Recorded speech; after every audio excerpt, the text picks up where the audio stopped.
It is a pleasure for me to introduce the interview with Dr. Spurio, author of the book Tales of Healthy and Pathological Relationships. The doctor is currently abroad, so we recorded the interview online. We begin by asking, addressing behaviors that precede femicide requires great ethical attention.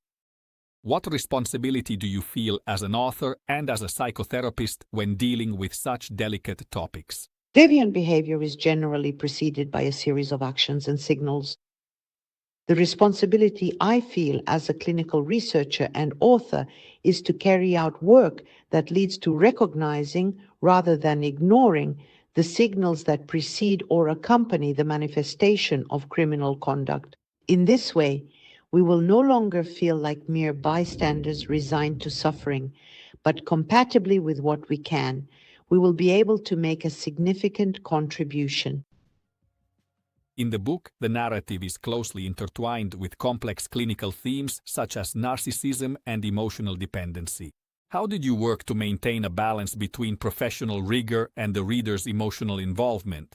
My answer: maintaining a balance between rigor and emotions represents a real challenge because, dealing with topics such as femicide, narcissism, and emotional dependency obviously requires indispensable professional rigor. In pure research, all of this can be achieved. Within the walls of a laboratory, we have rigor, reliability, repeatability, and the validation of scientific data. However, the goal of the work is not simply to write an essay on these topics, but rather to engage the reader.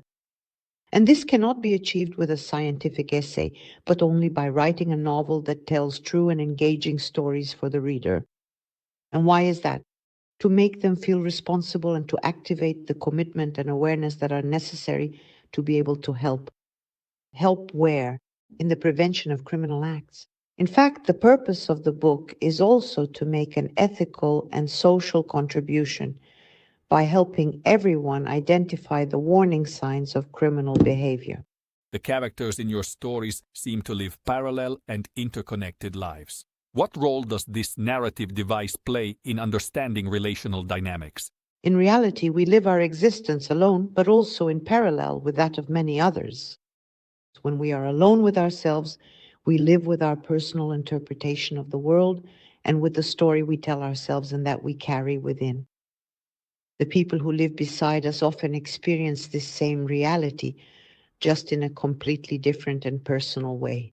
When two or more distinct existences begin to intertwine in a significant way, they inevitably start to interconnect, and over time, they deeply influence one another. The narrative device of entering the personal bubble of the most important characters facilitates identification or versus the understanding of a different world. Therefore, the narrative focus expands to include other characters, and the attention shifts, accounting for the relational dynamics. What gave rise to the need to return to Tales of Healthy and Pathological Relationships with a new edition, and what changes did you consider essential to introduce? The first edition of Tales of Healthy and Pathological Relationships consists of 3 books: Let's Meet in a Dream, Destiny and Will, and Circles on the Lake of Time.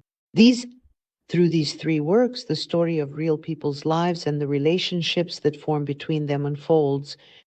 Sometimes we deal with healthy and even rewarding relationships, but often toxic, deviant, and harmful encounters are described, even to the point of being pathological and criminal. The narrative that emerges is therefore highly impactful because it confronts burning current issues such as femicide, narcissism, addiction, and suicidal ideation, to name just a few.